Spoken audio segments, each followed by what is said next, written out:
ये घटना कानपुर की है।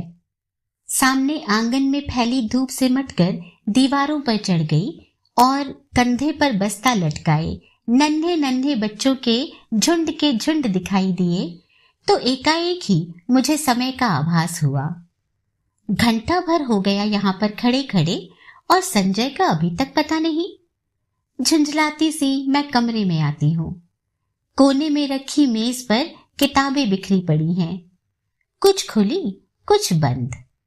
एक क्षण मैं उन्हें देखती रहती हूँ, फिर निरुद्देश्य सी कपड़ों की अलमारी खोलकर सरसरी सी नजर से कपड़े देखती हूँ। सब बिखरे पड़े हैं। इतनी देर यूं ही व्यर्थ खड़ी रही, इन्हें ही ठीक कर लेती, पर मन नहीं करता और फिर बंद कर देती हूँ। नहीं आना था तो व्यर्थ ही मुझे समय क्यों दिया? फिर यह कोई आज की ही बात नहीं है।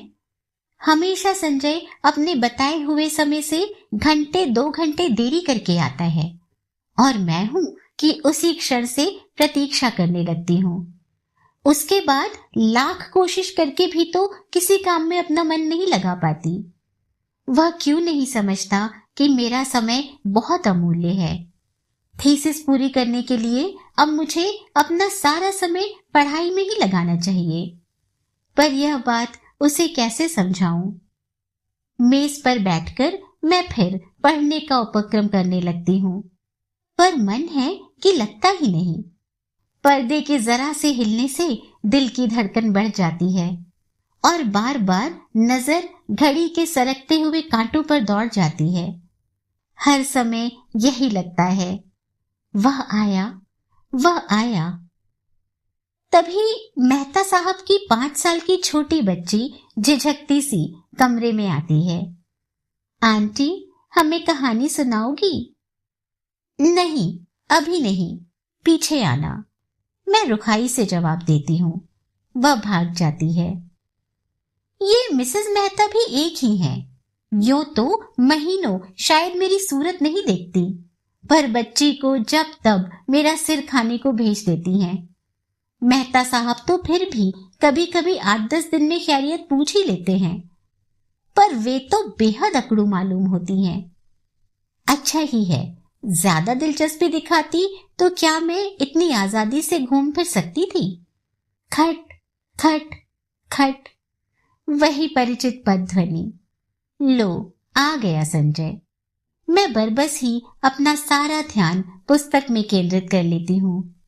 रजनीगंधा के ढेर सारे फूल लिए संजय मुस्कुराता सा दरवाजे पर खड़ा है। मैं देखती हूँ पर मुस्कुरा कर स्वागत नहीं करती। हंसता हुआ वह आगे बढ़ता है और फूलों को मेज पर पटक कर पीछे से मेरे दोनों कंधे दबाता हुआ पूछता है, बहुत नाराज हो? रजनीगंधा की महक से जैसे मेरा सारा कमरा महकने लगता है। मुझे क्या करना है नाराज होकर? रुखाई से मैं कहती हूँ। वह कुर्सी सहित मुझे घुमाकर अपने सामने कर लेता है और बड़े दुलार के साथ ठोड़ी उठाकर कहता है, तुम ही बताओ क्या करता? क्वालिटी में दोस्तों के बीच फंसा था, बहुत कोशिश करके भी उठ नहीं पाया। सबको नाराज करके आना अच्छा भी नहीं लगता। इच्छा होती है कह दूं, तुम्हें दोस्तों का ख्याल है, उनके बुरा मानने की चिंता है, बस मेरी ही नहीं। पर कुछ कह नहीं पाती। एकटक उसके चेहरे की ओर देखती रहती हूँ। उसके सांवले चेहरे पर पसीने की बूंदें चमक रही हैं। कोई और समय होता तो मैंने अपने आंचल से इन्हें पोंछ दिया होता, पर आज नहीं। वह मंद मंद मुस्कुरा रहा है। उसकी आंखें क्षमा याचना कर रही हैं, पर मैं क्या करूं? तभी वह अपनी आदत के अनुसार कुर्सी के हत्थे पर बैठकर मेरे गाल सहलाने लगता है। मुझे उसकी इसी बात पर गुस्सा आता है।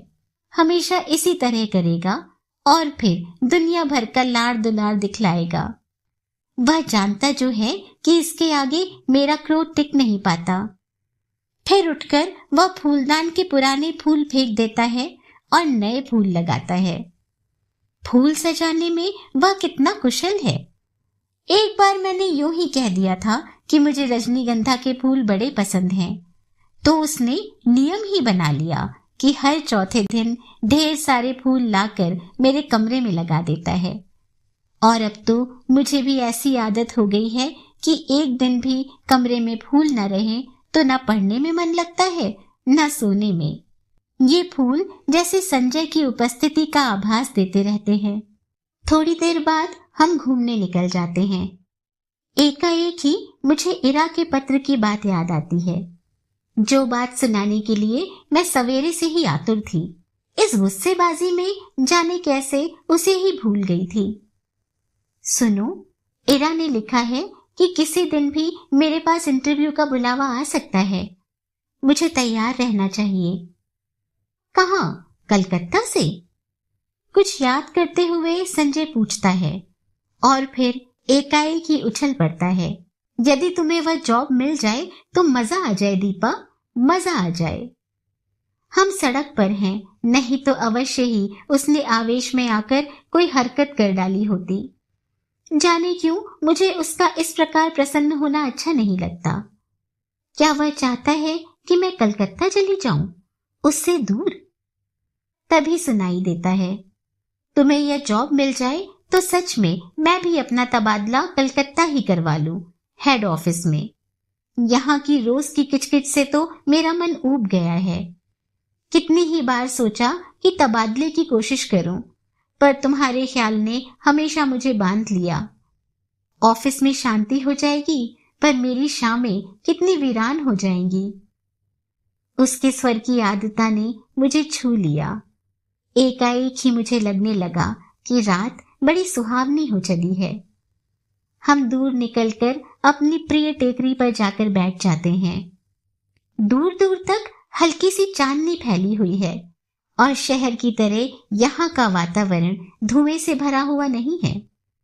वह दोनों पैर फैलाकर बैठ जाता है और घंटों मुझे अपने ऑफिस के झगड़े की बातें सुनाता है और फिर कलकत्ता जाकर साथ जीवन बिताने की योजनाएं बनाता है। मैं कुछ नहीं बोलती, बस एकटक उसे देखती हूँ, देखती रहती हूँ। जब वह चुप हो जाता है तो बोलती हूँ, मुझे तो इंटरव्यू में जाते हुए बड़ा डर लगता है। पता नहीं कैसे क्या पूछते होंगे। मेरे लिए तो यह पहला ही मौका है। वह खिलखिलाकर हंस पड़ता है। तुम भी एक ही मूर्ख हो। घर से दूर यहाँ कमरा लेकर अकेली रहती हो, रिसर्च कर रही हो, दुनिया भर में घूमती फिरती हो और इंटरव्यू के नाम से डर लगता है। क्यों? और गाल पर हल्की सी चपत जमा देता है। फिर समझाता हुआ कहता है, और देखो आजकल के इंटरव्यू आदि तो सब दिखावा मात्र होते हैं। वहां किसी जान पहचान वाले से इन्फ्लुएंस डलवाना जाकर। पर कलकत्ता तो मेरे लिए एकदम नई जगह है। वहां इरा को छोड़कर मैं किसी को जानती भी नहीं। अब उन लोगों की कोई जान पहचान हो तो बात दूसरी है। असहाय सी मैं कहती हूँ, और किसी को नहीं जानती। फिर मेरे चेहरे पर नजरें गड़ाकर पूछता है, निशीत भी तो वही है। होगा, मुझे क्या करना है उससे। मैं एकदम ही भन्ना कर जवाब देती हूँ। पता नहीं क्यों मुझे लग ही रहा था कि अब वह यही बात कहेगा। कुछ नहीं करना, वह छेड़ने के लहजे में कहता है, और मैं भबक उठती हूँ। देखो संजय, मैं 1000 बार तुमसे कह चुकी हूँ कि उसे लेकर मुझसे मजाक मत किया करो। मुझे इस तरह का मजाक जरा भी पसंद नहीं है। वह खिलखिलाकर हंस पड़ता है, पर मेरा तो मूड ही खराब हो जाता है। हम लौट पड़ते हैं। वह मुझे खुश करने के इरादे से मेरे कंधे पर हाथ रख देता है। मैं झटक कर हटा देती हूँ। क्या कर रहे हो? कोई देख लेगा तो क्या कहेगा? कौन है यहाँ जो देख लेगा? और देख लेगा तो देख ले, आप ही कुड़ेगा। नहीं, हमें पसंद नहीं है ये बेशर्मी। और सच ही मुझे रास्ते में ऐसी हरकतें पसंद नहीं है। चाहे रास्ता निर्जन ही क्यों ना हो, पर है तो रास्ता ही। फिर कानपुर जैसी जगह। कमरे पर लौटकर मैं उसे बैठने को कहती हूँ, पर वह बैठता नहीं, बस बाहों में भरकर एक बार चूम लेता है। यह भी जैसे उसका रोज का नियम है। वह चला जाता है। मैं बाहर बालकनी में निकलकर उसे देखती रहती हूँ। उसका आकार छोटा होते होते सड़क के मोड़ पर जाकर लुप्त हो जाता है। मैं उधर ही देखती रहती हूँ, निरुद्देश्य सी, खोई खोई सी। फिर आकर पढ़ने बैठ जाती हूँ। रात में सोती हूँ तो देर तक मेरी आंखें मेज पर लगे रजनीगंधा के फूलों को ही निहारती रहती हैं। जाने क्यों अक्सर मुझे भ्रम हो जाता है कि ये फूल नहीं है, मानो संजय की अनेकानेक आंखें हैं जो मुझे देख रही हैं, सहला रही हैं, दुलरा रही हैं, और अपने को यूं असंख्य आंखों से निरंतर देखे जाने की कल्पना से ही मैं लजा जाती हूँ। मैंने संजय को भी एक बार यह बात बताई थी तो वह खूब हंसा था, और फिर मेरे गालों को सहलाते हुए उसने कहा था कि मैं पागल हूँ, निरी मूर्खा हूँ। कौन जाने, शायद उसका कहना ही ठीक हो, शायद मैं पागल ही हूँ। मैं जानती हूँ संजय का मन निशीथ को लेकर जब तब सशंकित हो उठता है, पर उसे कैसे विश्वास दिलाऊं कि मैं निशीथ से नफरत करती हूँ। उसकी याद मात्र से मेरा मन घृणा से भर उठता है। फिर 18 वर्ष की आयु में किया हुआ प्यार भी कोई प्यार होता है भला? निरा बचपना होता है, महज पागलपन। उसमें आवेश रहता है पर स्थायित्व नहीं, गति रहती है पर गहराई नहीं। जिस वेग से वह आरंभ होता है, जरा सा झटका लगने पर उसी वेग से टूट भी जाता है, और उसके बाद आहों, आंसुओं और सिसकियों का एक दौर, सारी दुनिया की निस्सारता और आत्महत्या करने के अनेकानेक संकल्प, और फिर एक तीखी घृणा। जैसे ही जीवन को दूसरा आधार मिल जाता है, उन सबको भूलने में एक दिन भी नहीं लगता। फिर तो वह सब ऐसी बेवकूफी लगती है जिस पर बैठकर घंटों हंसने की तबीयत होती है। तब एकाएक ही इस बात का एहसास होता है कि ये सारे आंसू, ये सारी आहें उस प्रेमी के लिए नहीं थी, वरन जीवन की उस रिक्तता और शून्यता के लिए थी जिसने जीवन को नीरस बनाकर बोझिल कर दिया था। तभी तो संजय को पाते ही मैं निशीथ को भूल गई। मेरे आंसू हंसी में बदल गए और आहों की जगह किलकारियां गूंजने लगी। पर संजय है कि जब तब निशीथ की बात को लेकर व्यर्थ ही खिन्न सा हो उठता है। मेरे कुछ कहने पर वह खिलखिला अवश्य पड़ता है, पर मैं जानती हूँ वह पूर्ण रूप से आश्वस्त नहीं है। उसे कैसे बताऊं कि मेरे प्यार का, मेरी कोमल भावनाओं का, भविष्य की मेरी अनेकानेक योजनाओं का एकमात्र केंद्र संजय ही है। यह बात दूसरी है कि चांदनी रात में किसी निर्जन स्थान में पेड़ तले बैठकर भी मैं अपनी थीसिस की बात करती हूँ, या वह अपने ऑफिस की मित्रों की बात करता है, या हम किसी और विषय पर बात करने लगते हैं। पर इस सब का यह मतलब तो नहीं कि हम प्रेम नहीं करते। वह क्यों नहीं समझता कि आज हमारी भावुकता यथार्थ में बदल गई है। सपनों की जगह हम वास्तविकता में जीते हैं। हमारे प्रेम को परिपक्वता मिल गई है, जिसका आधार पाकर वह अधिक गहरा हो गया है, स्थायी हो गया है। पर संजय को कैसे समझाऊं यह सब? कैसे उसे समझाऊं कि निशीथ ने मेरा अपमान किया है, ऐसा अपमान जिसकी कचोट से मैं आज भी तिलमिला जाती हूँ। संबंध तोड़ने से पहले एक बार तो उसने मुझे बताया होता कि आखिर मैंने ऐसा कौन सा अपराध कर डाला था जिसके कारण उसने मुझे इतना कठोर दंड दे डाला।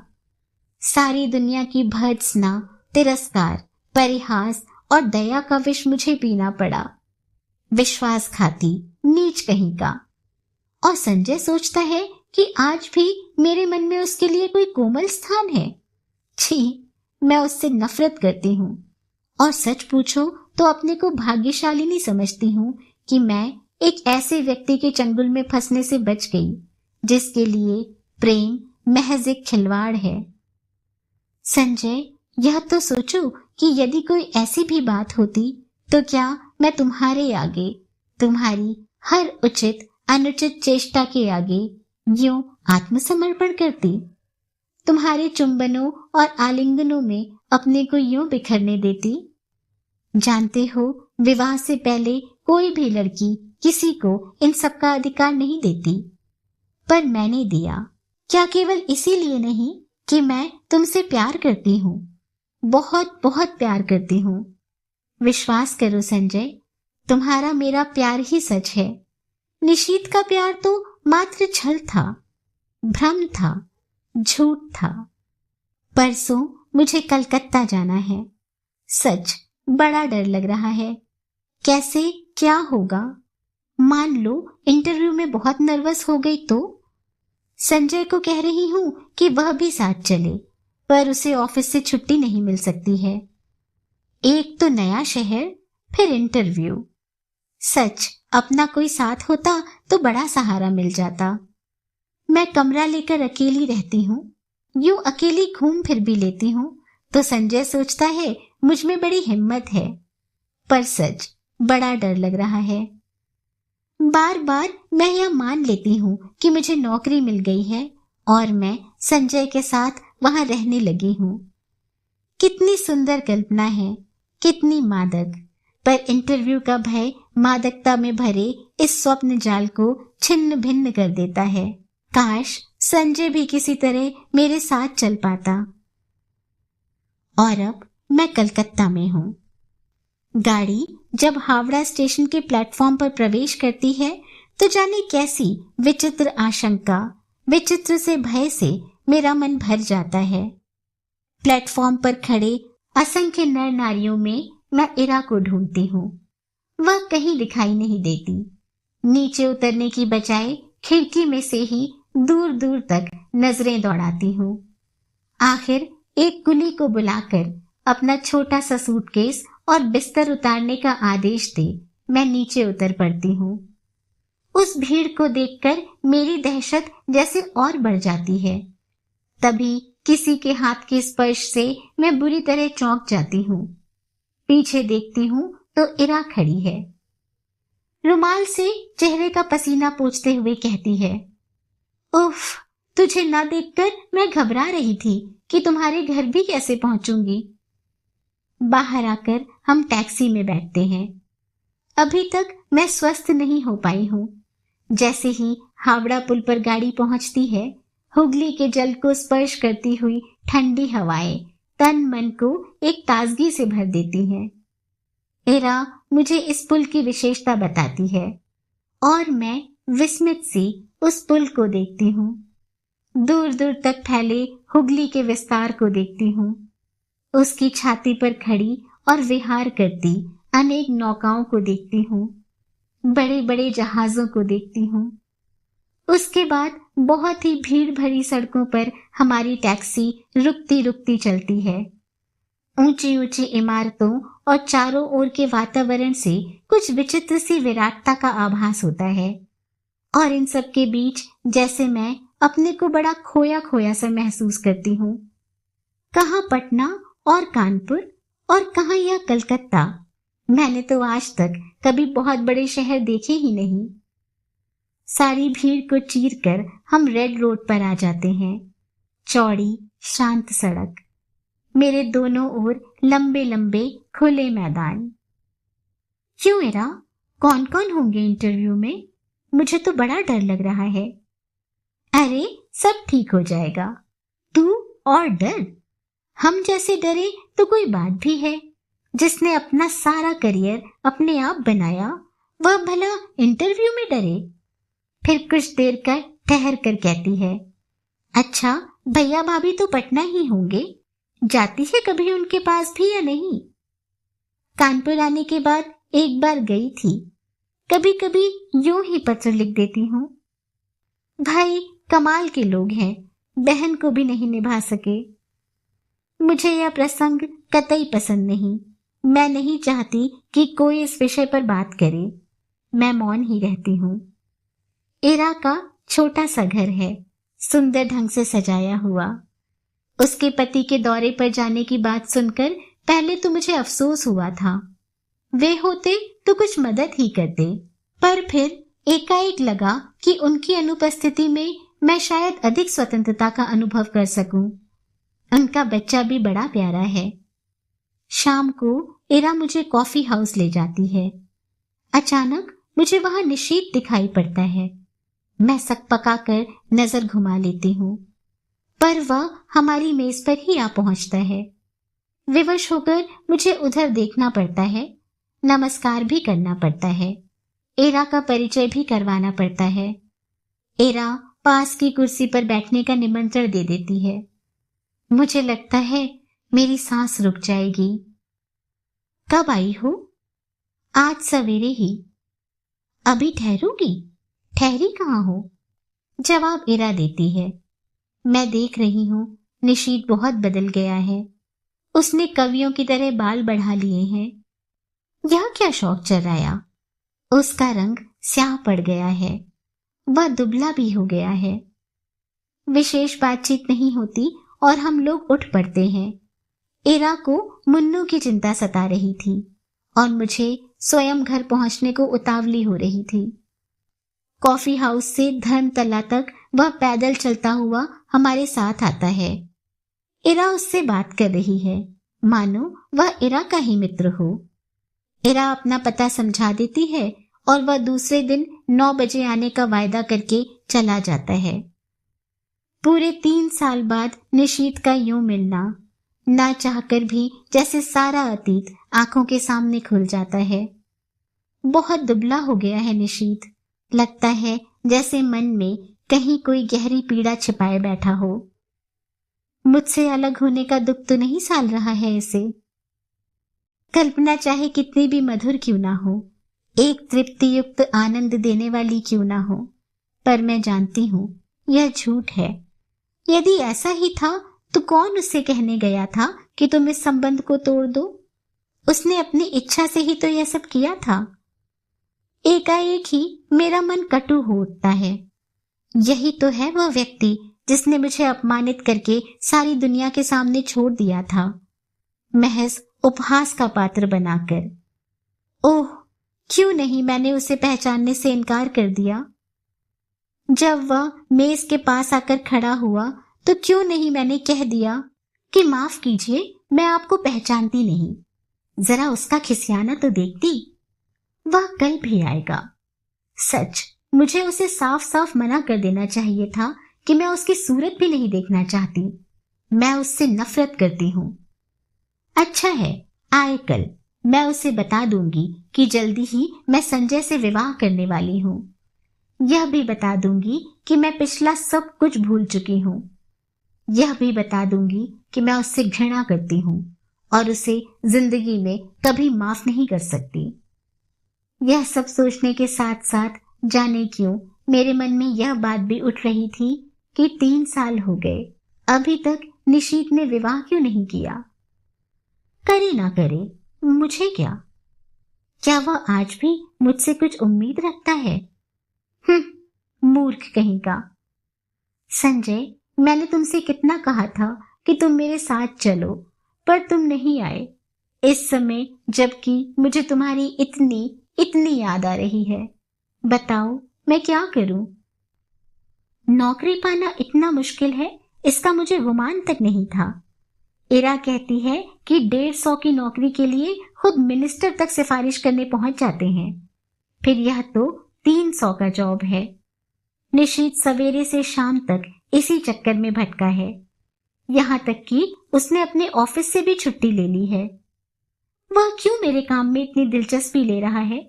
उसका परिचय बड़े बड़े लोगों में है और वह कहता है कि जैसे भी होगा वह काम मुझे दिलाकर ही मानेगा। पर आखिर क्यों?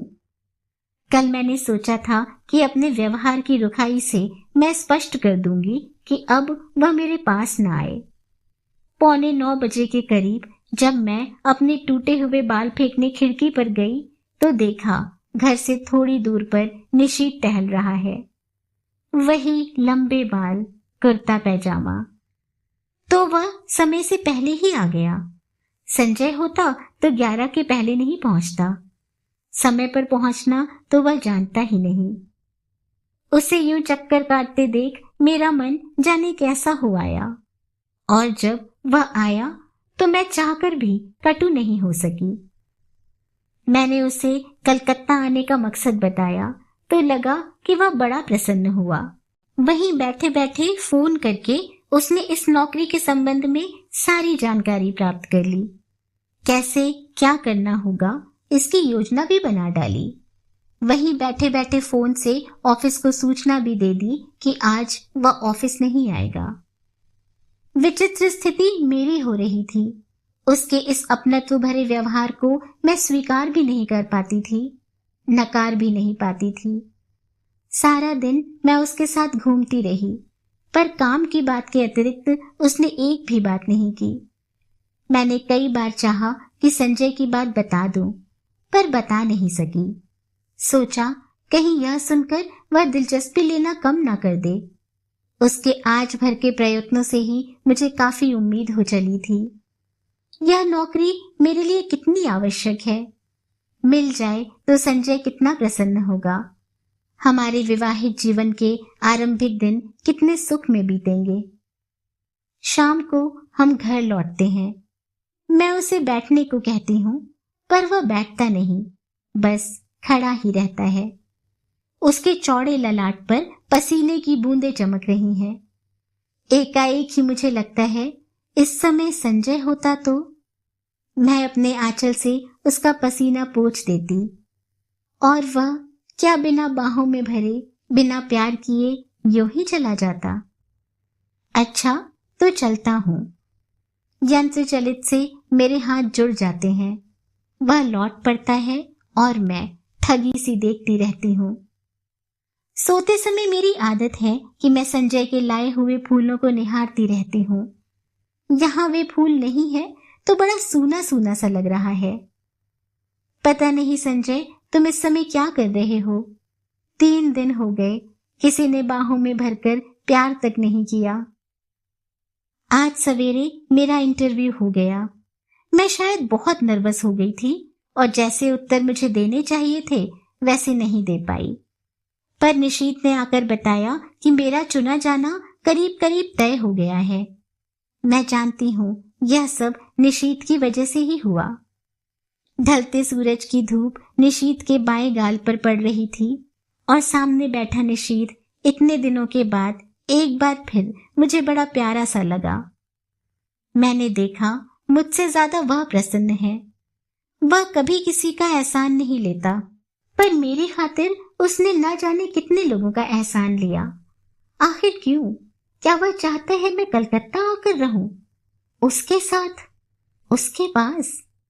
एक अजीब सी पुलक से मेरा तन मन सिहर उठता है।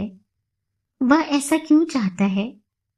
उसका ऐसा चाहना बहुत गलत है, बहुत अनुचित है। मैं अपने मन को समझाती हूँ, ऐसी कोई बात नहीं है। शायद वह केवल मेरे प्रति किए गए अन्याय का प्रतिकार करने के लिए यह सब कर रहा है। पर क्या वह समझता है कि उसकी मदद से नौकरी पाकर मैं उसे क्षमा कर दूंगी, या जो कुछ उसने किया है उसे भूल जाऊंगी? असंभव। मैं कल ही उसे संजय की बात बता दूंगी। आज तो इस खुशी में पार्टी हो जाए। काम की बात के अलावा यह पहला वाक्य मैं उसके मुंह से सुनती हूँ। मैं इरा की ओर देखती हूँ। वह प्रस्ताव का समर्थन करके भी मुन्नू की तबीयत का बहाना लेकर अपने को काट लेती है। अकेले जाना मुझे कुछ अटपटा सा लगता है। अभी तक तो काम का बहाना लेकर घूम रही थी, पर अब फिर भी मैं मना नहीं कर पाती। अंदर जाकर तैयार होती हूँ। मुझे याद आता है निशीत को नीला रंग बहुत पसंद है। मैं नीली साड़ी ही पहनती हूँ। बड़े चाव और सतर्कता से अपना प्रसाधन करती हूँ और बार बार अपने को टोकती जाती हूँ। किसको रिझाने के लिए यह सब हो रहा है? क्या यह मेरा पागलपन नहीं है? सीढ़ियों पर निशीत हल्की सी मुस्कुराहट के साथ कहता है, इस साड़ी में तुम बहुत सुंदर लग रही हो। मेरा चेहरा तमतमा जाता है, कनपटियां सुर्ख हो जाती हैं। मैं सचमुच ही इस वाक्य के लिए तैयार नहीं थी। वह सदा चुप रहने वाला निशीत बोला भी तो ऐसी बात। मुझे ऐसी बात सुनने की जरा भी आदत नहीं है। संजय ना कभी मेरे कपड़ों पर ध्यान देता है, न ऐसी बातें करता है, जबकि उसे पूरा अधिकार है, और यह बिना अधिकार ऐसी बातें करे। पर जाने क्या है कि मैं उस पर नाराज नहीं हो पाती, बल्कि एक पुलक में सिहरन महसूस करती हूँ। सच, संजय के मुंह से ऐसा वाक्य सुनने को मेरा मन तरसता रहता है, पर उसने कभी ऐसी बात नहीं की। पिछले 2.5 साल से मैं संजय के साथ रह रही हूँ। रोज ही शाम को हम घूमने जाते हैं। कितनी ही बार मैंने श्रृंगार किया, अच्छे कपड़े पहने, पर प्रशंसा का एक शब्द भी उसके मुंह से नहीं सुना। इन बातों पर उसका ध्यान ही नहीं जाता। वह देखकर भी जैसे वह सब नहीं देख पाता। इस वाक्य को सुनने के लिए तरसता हुआ मेरा मन जैसे रस से नहा जाता है। पर निशीत ने यह बात क्यों कही? उसे क्या अधिकार है? क्या सचमुच ही उसे अधिकार नहीं है? जाने कैसी मजबूरी है, कैसी विवशता है कि मैं इस बात का जवाब नहीं दे पाती हूँ। निश्चयात्मक दृढ़ता से नहीं कह पाती कि साथ चलते इस व्यक्ति को सचमुच ही मेरे विषय में ऐसी अवांछित बात कहने का कोई अधिकार नहीं है। हम दोनों टैक्सी में बैठते हैं। मैं सोचती हूँ आज मैं इसे संजय की बात बता दूंगी। स्काई रूम, निशीत टैक्सी वाले को आदेश देता है। टुन की घंटी के साथ मीटर डाउन होता है और टैक्सी हवा से बातें करने लगती है। निशीत बहुत सतर्कता से कोने में बैठा है, बीच में इतनी जगह छोड़कर कि यदि हिचकोला खाकर भी टैक्सी रुके तो हमारा स्पर्श ना हो। हवा के झोंके से मेरी रेशमी साड़ी का पल्लू उसके समूचे बदन को स्पर्श करता हुआ उसकी गोदी में पड़कर फरफराता है। वह उसे हटाता नहीं है। मुझे लगता है यह रेशमी सुवासित पल्लू उसके तन मन को रस से भिगो रहा है। यह स्पर्श उसे पुलकित कर रहा है। मैं विजय के अकथनीय आह्लाद से भर जाती हूँ। आज भी मैं संजय की बात नहीं कह पाती, चाह कर भी नहीं कह पाती। अपनी इस विवशता पर मुझे खींच भी आती है, पर मेरा मुंह है कि खुलता ही नहीं।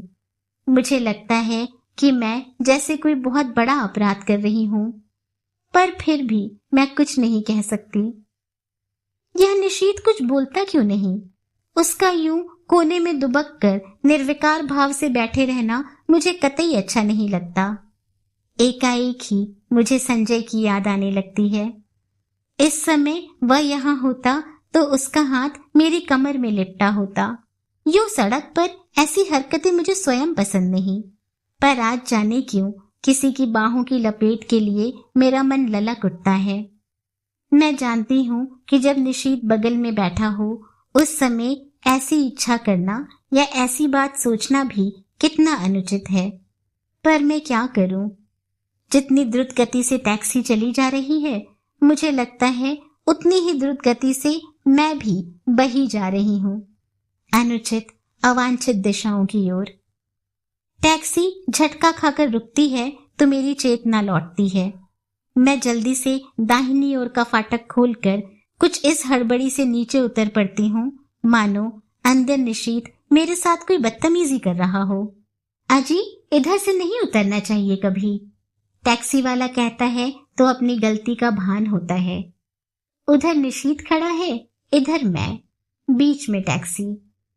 पैसे लेकर टैक्सी चली जाती है तो हम दोनों एक दूसरे के आमने सामने हो जाते हैं।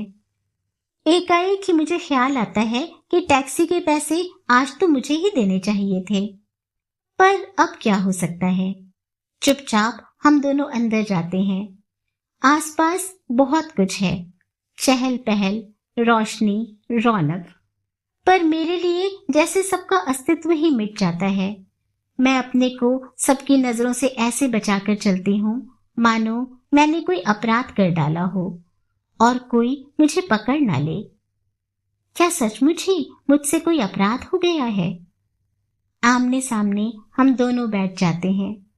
मैं होस्ट हूँ, फिर भी उसका पार्ट वही अदा कर रहा है, वही ऑर्डर देता है। बाहर की हलचल और उससे अधिक मन की हलचल से मैं अपने को खोया खोया सा महसूस करती हूँ। हम दोनों के सामने बैरर कोल्ड कॉफी के गिलास और खाने का कुछ सामान रख जाता है। मुझे बार बार लगता है कि निशीथ कुछ कहना चाह रहा है। मैं उसके होठों की धड़कन तक महसूस करती हूँ।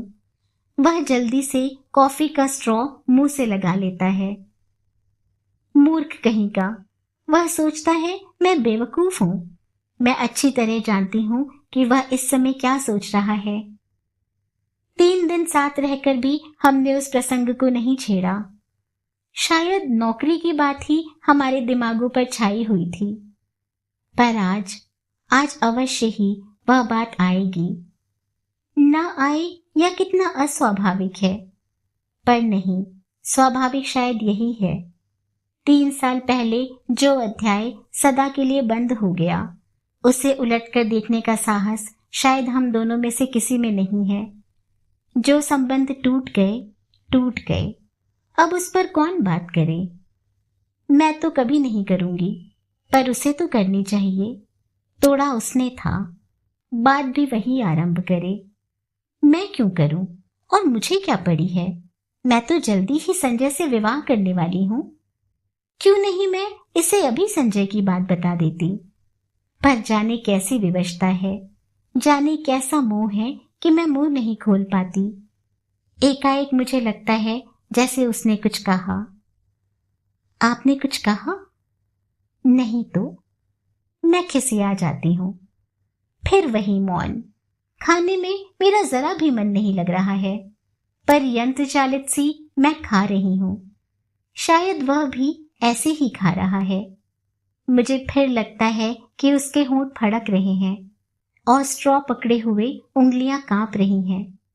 मैं जानती हूँ वह पूछना चाहता है, दीपा, तुमने मुझे माफ तो कर दिया ना? वह पूछ ही क्यों नहीं लेता?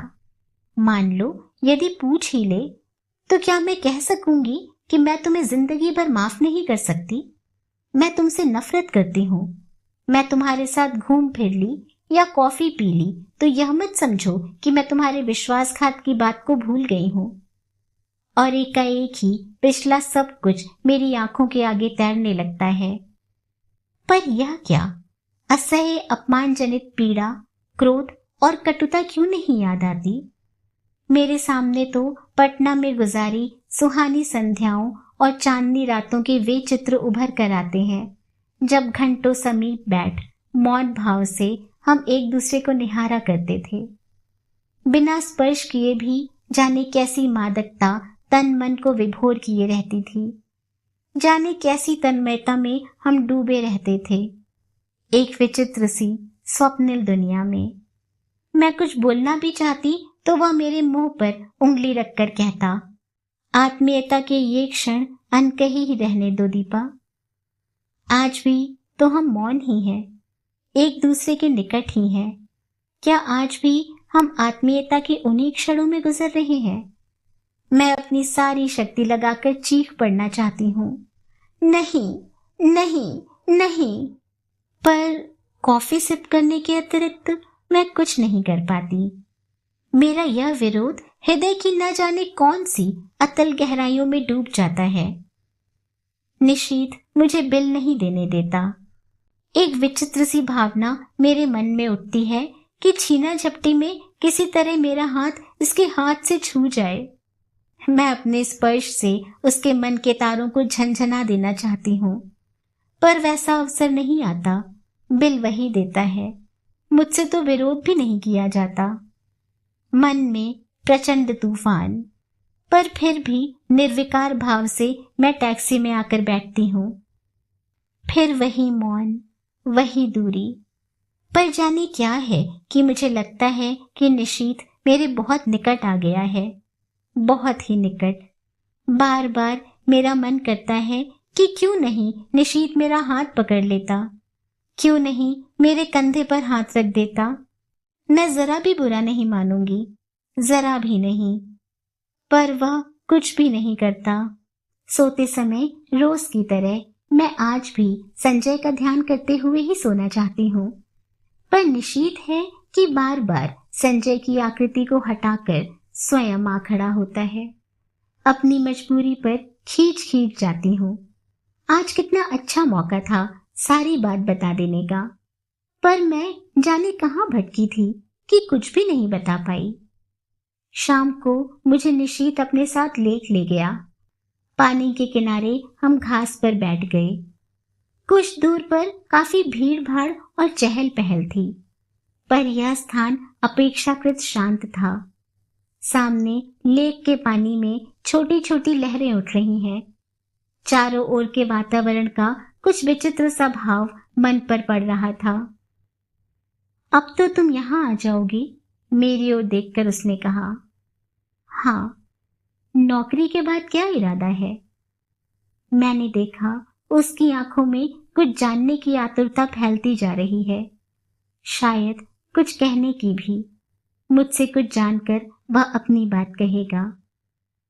कुछ नहीं, जाने क्यों मैं यह कह गई। कोई है जो मुझे कचोटे डाल रहा है। क्यों नहीं मैं बता देती कि नौकरी के बाद मैं संजय से विवाह करूंगी। मैं संजय से प्रेम करती हूँ, वह मुझसे प्रेम करता है।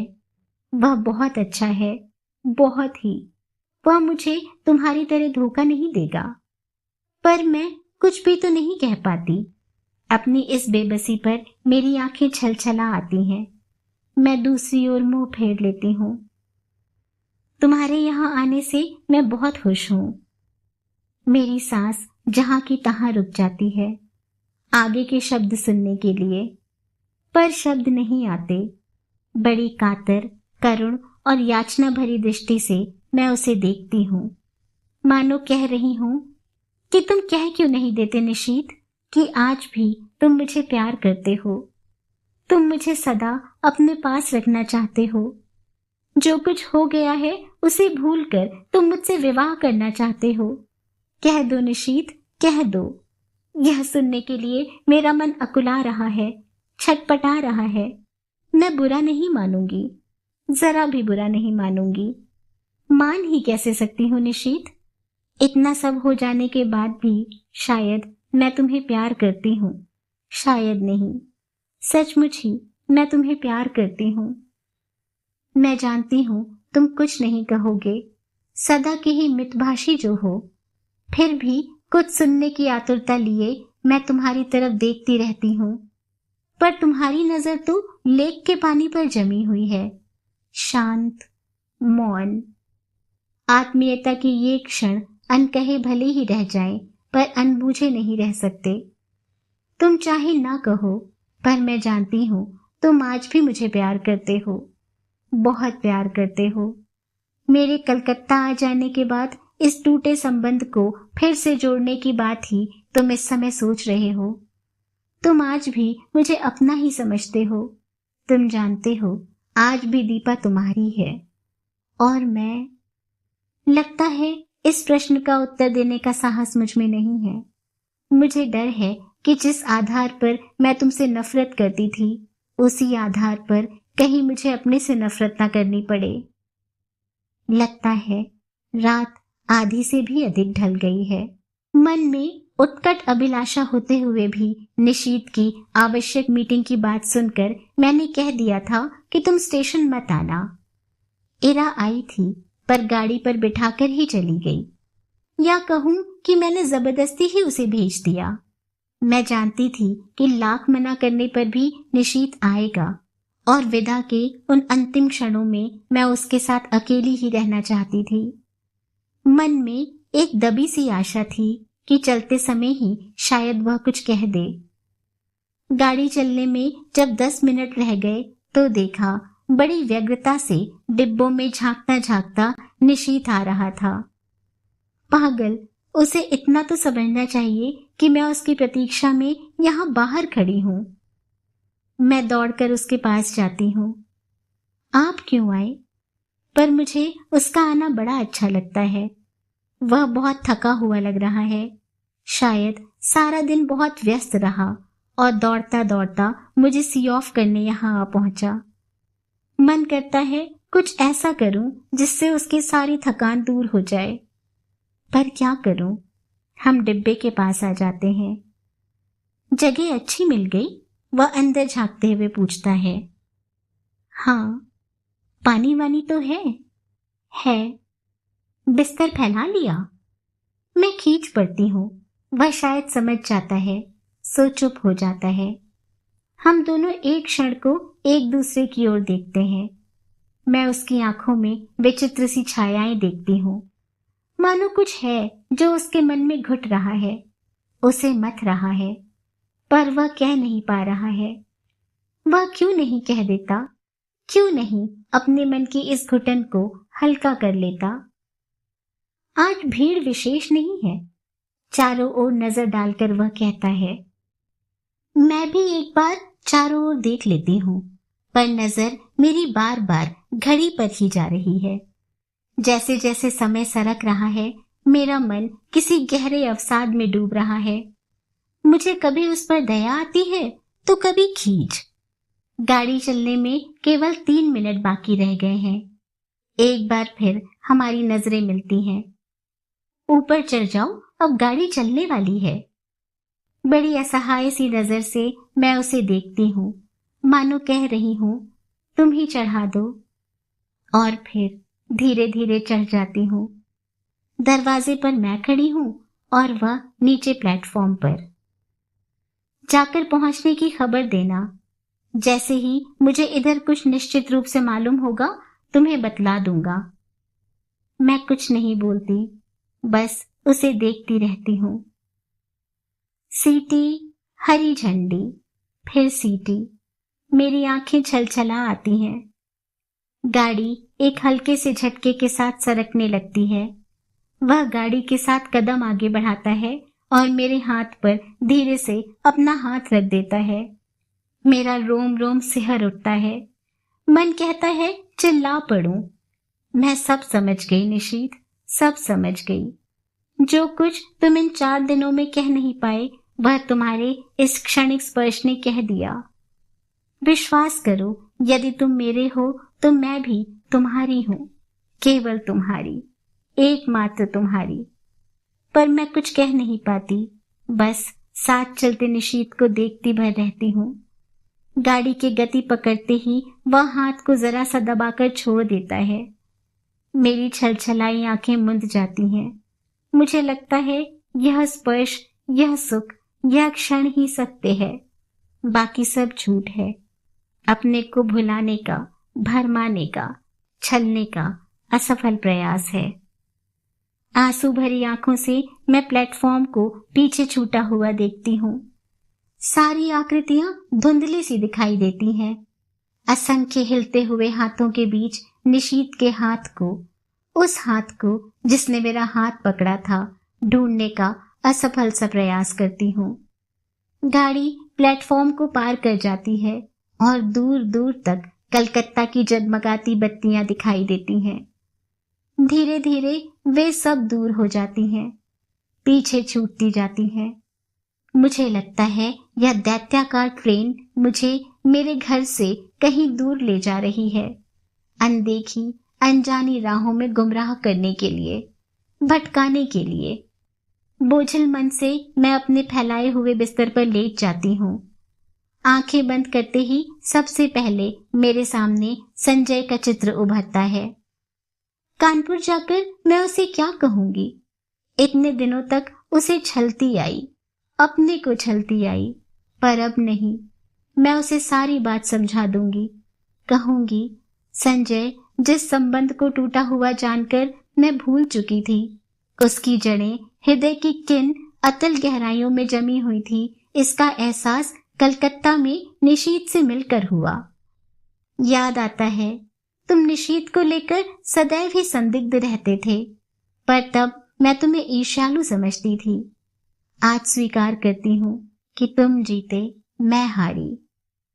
सच मानना संजय, 2.5 साल मैं स्वयं भ्रम में थी और तुम्हें भी भ्रम में डाल रखा था।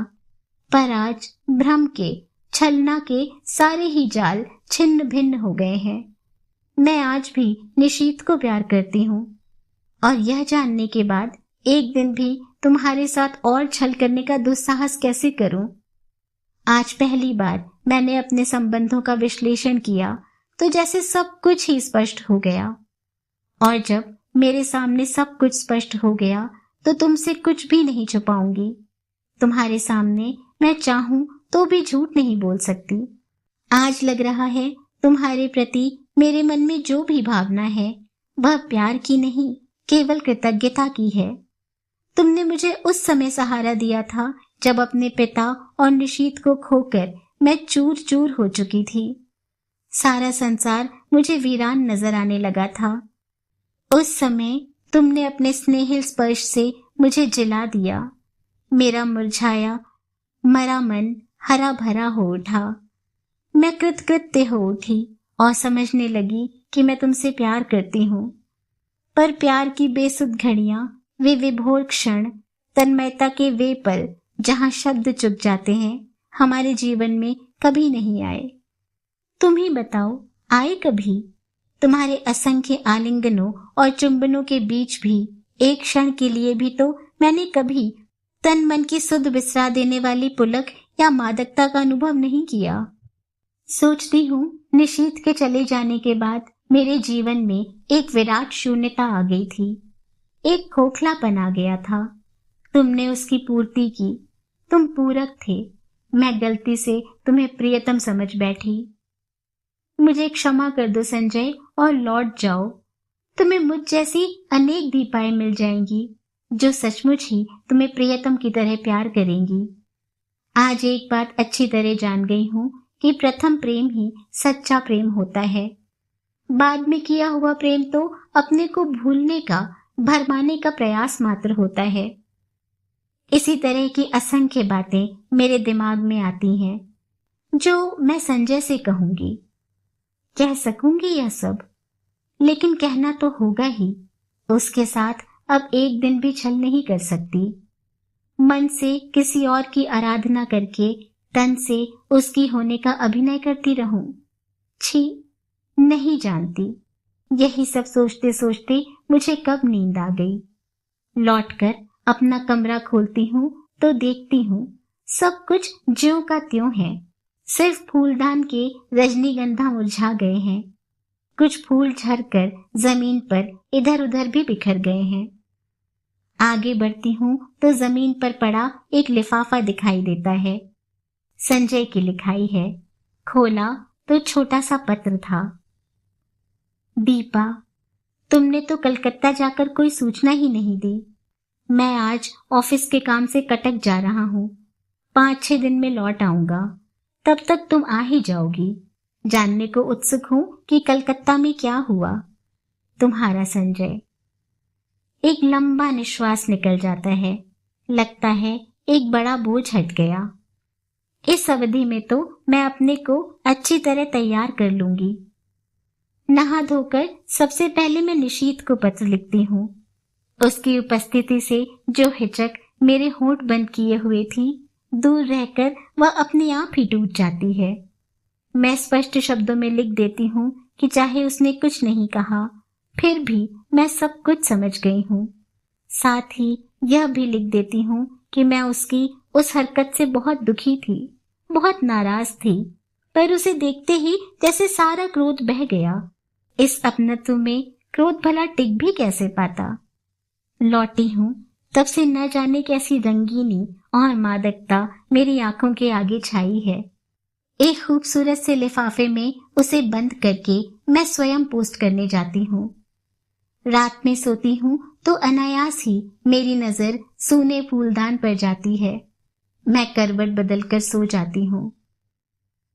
आज निशीत को पत्र लिखे 5वां दिन है। मैं तो कल ही उसके पत्र की राह देख रही थी, पर आज की भी दोनों डाक निकल गईं। जाने कैसे सूना सूना, अनमना अनमना लगता रहा सारा दिन।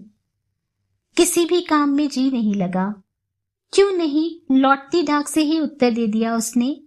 समझ में नहीं आता कैसे समय गुजारूं। मैं बाहर बालकनी में जाकर खड़ी हो जाती हूँ। एकाएक ख्याल आता है, पिछले 2.5 सालों के करीब इसी समय यहीं खड़े होकर मैंने संजय की प्रतीक्षा की है। क्या आज मैं संजय की प्रतीक्षा कर रही हूँ या मैं निशीत के पत्र की प्रतीक्षा कर रही हूँ? शायद किसी की नहीं, क्योंकि जानती हूं कि दोनों में से कोई भी नहीं आएगा। फिर निरुद्देश्य सी कमरे में लौट पड़ती हूँ। शाम का समय मुझसे घर में नहीं काटा जाता। रोज ही तो संजय के साथ घूमने निकल जाया करती थी। लगता है यहीं बैठी रही तो दम ही घुट जाएगा। कमरा बंद करके मैं अपने को धकेलती सी सड़क पर ले आती हूँ। शाम का धुंधलका मन के बोझ को और भी बढ़ा देता है। कहाँ जाऊं? लगता है जैसे मेरी राहें भटक गई हैं, मंजिल खो गई है। मैं स्वयं नहीं जानती आखिर मुझे जाना कहाँ है। फिर भी निरुद्देश्य सी चलती रहती हूँ। पर आखिर कब तक यूं भटकती रहूं? हार कर लौट पड़ती हूँ। आते ही मेहता साहब की बच्ची तार का एक लिफाफा देती है। धड़कते दिल से मैं उसे खोलती हूँ। एरा का तार था। नियुक्ति हो गई है, बधाई। इतनी बड़ी खुशखबरी पाकर भी जाने क्या है कि खुश नहीं हो पाती। यह खबर तो निशीथ भेजने वाला था। एकाएक ही एक विचार मन में आता है, क्या जो कुछ मैं सोच गई वह निरा भ्रम ही था? मात्र मेरी कल्पना, मेरा अनुमान? नहीं नहीं, उस स्पर्श को मैं भ्रम कैसे मान लूं, जिसने मेरे तन मन को डुबो दिया था, जिसके द्वारा उसके हृदय की एक एक परत मेरे सामने खुल गई थी। लेक पर बिताए उन मधुर क्षणों को भ्रम कैसे मान लूं, जहां उसका मौन ही मुखरित होकर सब कुछ कह गया था। आत्मीयता के वे अनकहे क्षण। तो फिर उसने पत्र क्यों नहीं लिखा? क्या कल उसका पत्र आएगा? क्या आज भी उसे वही हिचक रोके हुए है? तभी सामने की घड़ी टन टन करके 9 बजाती है। मैं उसे देखती हूँ। यह संजय की लाई हुई है। लगता है जैसे यह घड़ी घंटे सुना सुना कर मुझे संजय की याद दिला रही है। ठहराते ये हरे पर्दे, यह हरी बुक रैक, यह टेबल, यह फूलदान, सभी तो संजय के ही लाए हुए हैं। मेज पर रखा यह पेन उसने मुझे सालगिरह पर लाकर दिया था। अपनी चेतना के इन बिखरे सूत्रों को समेटकर मैं फिर पढ़ने का प्रयास करती हूँ, पर पढ़ नहीं पाती। हार कर मैं पलंग पर लेट जाती हूँ।